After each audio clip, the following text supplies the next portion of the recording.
Et nous poursuivons avec l'Afrique du Sud où un climat plus frais et moins sec paraît un lointain rêve. Et le pays continue de faire face à ses pires sécheresses en 75 ans.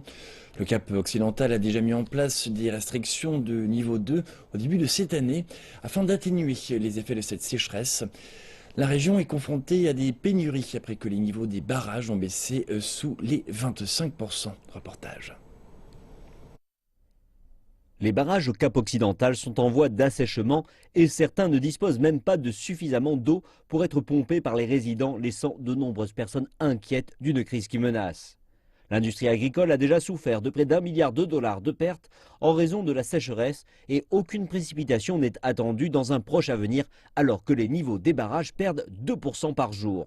Le barrage de Tiwatakloof gère 50% des approvisionnements en eau du Cap et certains experts estiment que sa position géographique en hauteur dans les montagnes le rend particulièrement vulnérable à la sécheresse.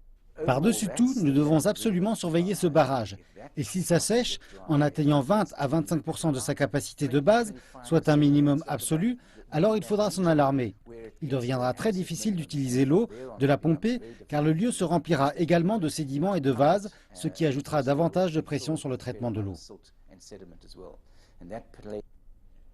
Les petites villes aux abords du Cap occidental sont confrontées à un avenir incertain si ces conditions climatiques persistent et certains disent qu'il ne resterait que quelques semaines d'eau potable.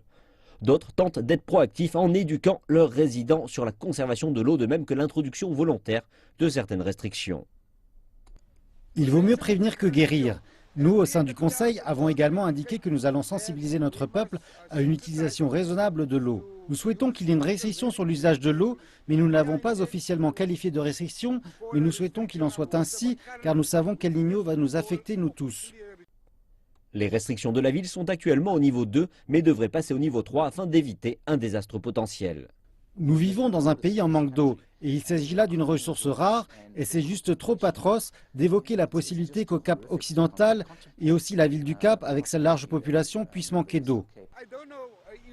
Je ne sais pas si les personnes voient les implications de cela, car nous avons l'habitude d'utiliser l'eau courante, et il y a de l'eau. Mais le jour où il n'y aura plus d'eau, les gens réaliseront combien l'eau est importante. Pour le moment, l'eau est en train d'être pompée vers les petites villes, mais compte tenu de l'impact de la sécheresse sur l'ensemble du pays, seul le temps permettra peut-être d'apporter des solutions. Et alors que le seuil a été atteint en certains lieux, la question doit bien sûr être posée quant à savoir combien d'eau pourra encore être préservée. Et il faudra y répondre au cours des prochaines semaines alors que les restrictions vont s'intensifier.